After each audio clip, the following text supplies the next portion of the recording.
Hey there lovelies, it's Sarah Leonard here from acatlikecuriosity.com and welcome to this episode of my Curious Artcast.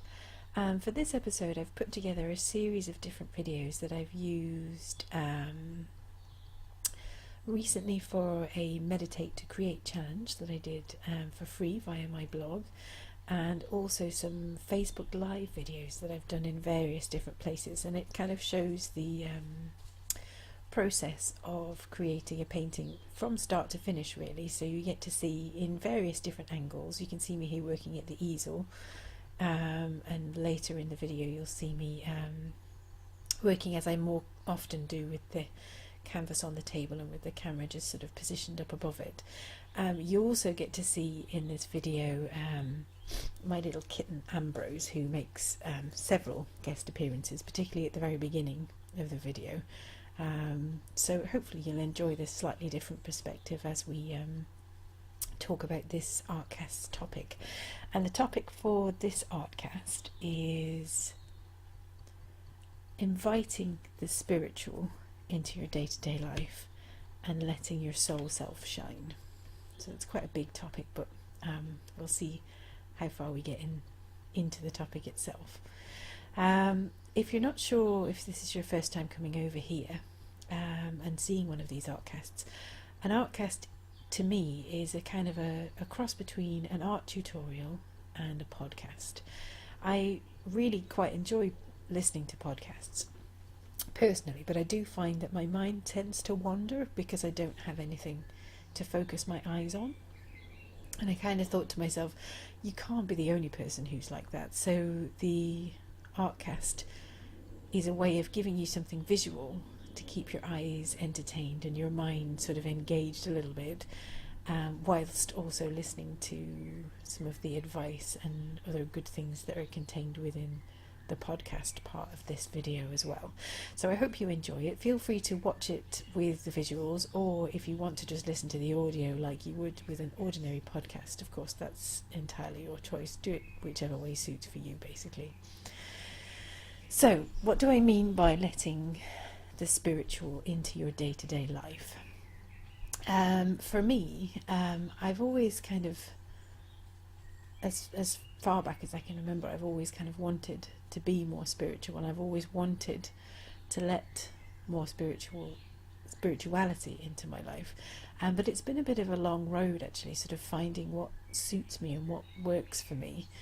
When I was sort of in my teenage years, I was drawn into the Church of England, so your typical Christian church kind of idea.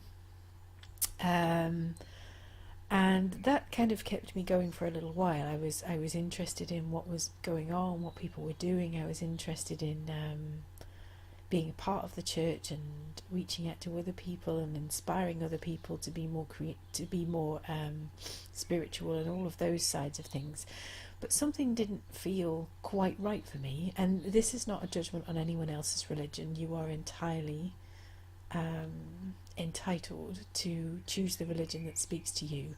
I'm not here trying to tell you what you should or shouldn't follow, or what should or shouldn't be a part of your life. That's most definitely not my intention with this at all. But for me, the Christian model just felt a little bit too powerless almost. I felt I was kind of sitting around allowing another entity, so someone like the likes of Jesus, to work on my behalf. But I didn't feel, anyway, for me, as though I had any kind of control or say in that side of my life. For me it felt very unempowering, and very just something that lacked any kind of input or energy from me to make it work.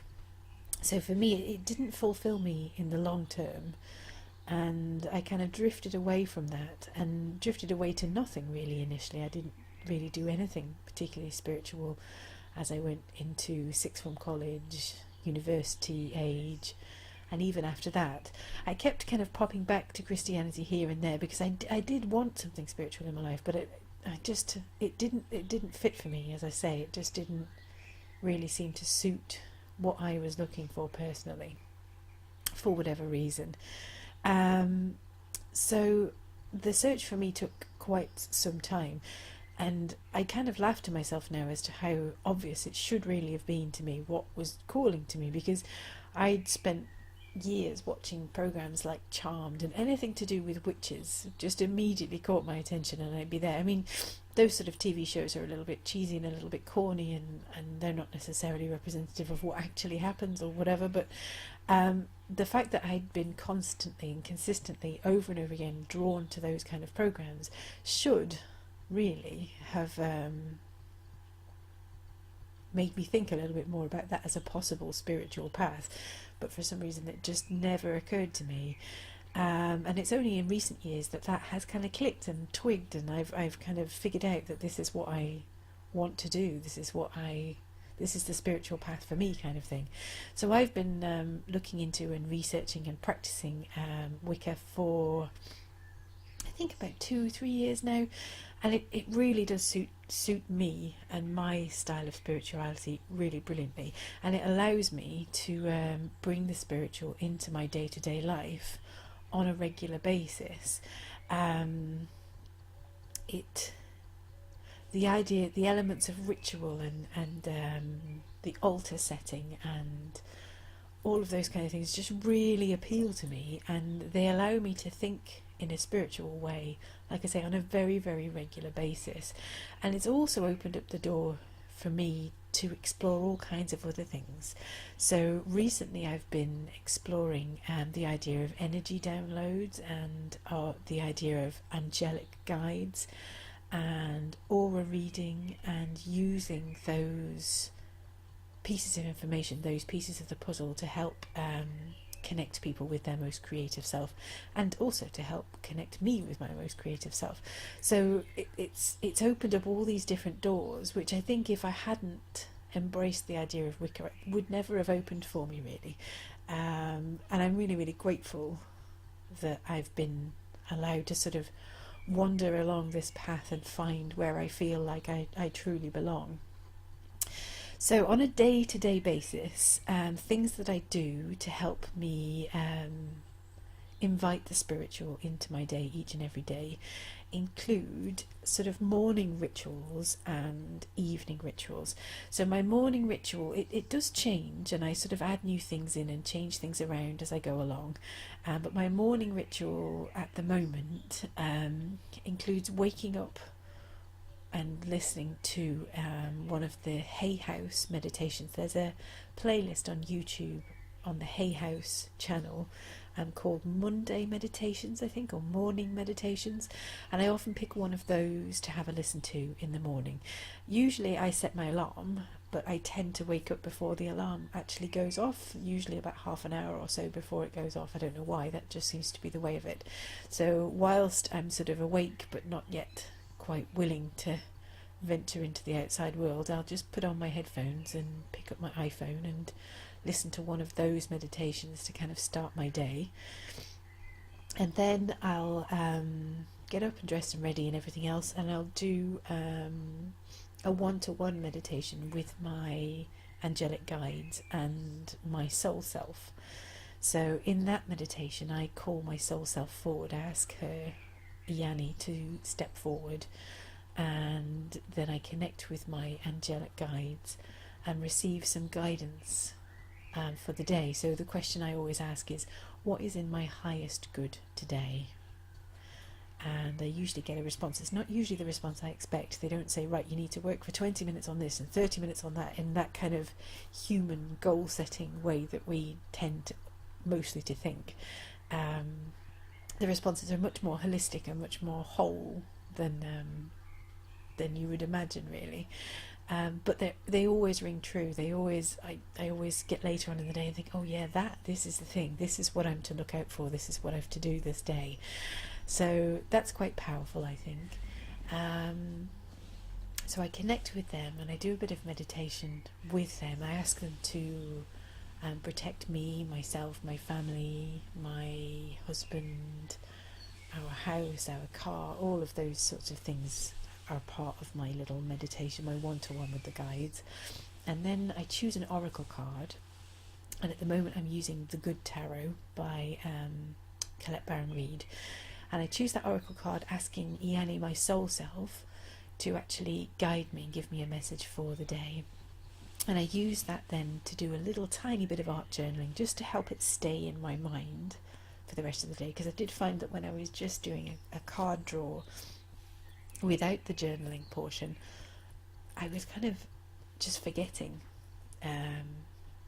almost immediately which card I'd pulled and what the message was. So that little bit of art journaling just helps it to really stick in my mind for the rest of the day, which is really helpful. And it's a nice way to start the day because it just connects me automatically with my creative side.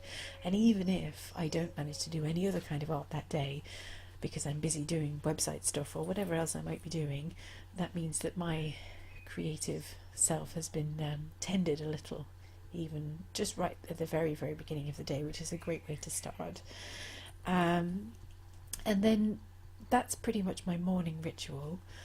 At the moment, because it's summertime here in the UK, I'm tending to have my breakfast outside in the garden with the cats bouncing around, which is really nice and feels very luxurious. In the winter, obviously, that's not a possibility. So morning ritual wise, that's what I do. During the day, I constantly drink filtered water with crystals inside, so crystal infused water, if you like. I use white quartz and carnelian if I'm wanting some extra energy that day, and I use white quartz, rose quartz and amethyst if I'm feeling a little bit like I need a bit of an extra self-love boost that particular day. So that's sort of it. Every time I pick it up and hear those crystals clinking away, pick up my cup and hear the crystals clinking away in the bottom, that just reminds me of the spiritual, of the sacred. I also have vision boards and altars that I regularly change, at least every month, if not more often than that, and I spend time with those every day. They're actually right next to where I sit and do most of my work, so they're a constant visual reminder of me, to me, to keep connected to that spiritual side of my life. And then I have some evening rituals as well that I tend to do. So in the evenings, the biggest thing, the thing that I do the most often, is to do a chakra dance CD, which I bought recently, and I really love doing. I got this little bundle offer with a few different things in there, and I use those in the evening just to sort of move my body around, because I'm a very sedentary person, really. Everything I do is very much sitting still and all of that kind of thing, but obviously your body wants and needs to move around a little bit. So in the evenings I make sure that I do a bit of movement. Also in the evenings it's cooler, everything is quieter, so you're much less likely to be interrupted or anything like that. And also in the evenings, before I go to sleep again, I might turn on my chakra dance CD, and they have these dusk recordings which are just energetic sounds to play at night time that I listen to, and again it just helps tend to those energy centers, those chakras that we all have within us, and it just helps me to sort of unwind and relax, but also re-energize myself in a way as I finish off the day. So my evening rituals, I would say, are much less set in stone. Sometimes in the evening I might do an extra meditation, I might reset my altar and burn some incense, but the evening ones are much less set in stone. The morning ones are very, very much something that I do on a regular basis. They just keep me going, keep me focused all the time. But the evening ones are a bit more sort of changeable depending on my mood. But I do think that allowing myself to invite these more spiritual aspects into my day-to-day life really helps to sort of ground me and center me, but it also helps my soul self to shine through. I begin the day by inviting my soul self to step forward and asking for her wisdom, and I think that's absolutely invaluable, because obviously as a soul, if you believe in that side of things, we've been here on this earth more than once. In fact, in my case, I've been here 282 times. So that kind of wisdom is just there available to me, and it's available for the asking. But I just have to remember to ask, and I think it's an invaluable thing to do, to bring that kind of soul's wisdom to the forefront of your life. I think the human existence is often overtaken by minutiae and repetitive tasks and bills and things that should be small things, but that because of our human bodies and our materialistic world become bigger things than really they ought to be. And I think if we're not careful, then we end up focusing too much on the material and on the human body side of things, and we need to make sure that our soul self is nourished and that our soul self is able to bring forth the wisdom that they undoubtedly will have from all of their experiences here on this earth. And I think these little sort of daily practices, if you can introduce any of those into your life, however small they might be, I think they can really help you to see past the material and see past the mundane and the everyday, and they can really actually help you to focus on what's really important, which is learning the lessons that we need to learn in this life, and allowing our soul self to bring forward lessons that perhaps we don't even know yet that we need to learn. So that's all really, really important, I think, and it's a fantastic thing to be living a more spiritual life where daily you are bringing in spiritual guidance and extra support, whether that's through angelic guides, whether that's just simply through meditation, whether that's through connecting with your soul self. Whichever side of spirituality appeals to you, you may well be Christian, and you may well find that just simply praying is what brings that forward for you, is what makes your life feel more spiritual, more connected, and that's absolutely fine. Everybody has their own path, and everybody has their own way of being spiritual, and nobody at any stage should be able to tell you that there's only one way and everybody should do this otherwise. That, I don't think that's really true. I think we all find our own way, and we find the way that really suits for us. But I do urge you definitely to consider how you could invite the spiritual into your everyday a little bit more, and think about what kind of effect that might have on your day-to-day life. For me, it reminds me of what's truly important to me. So being creative, creating different artworks, inviting other people to be creative, all of those things are what's most important to me.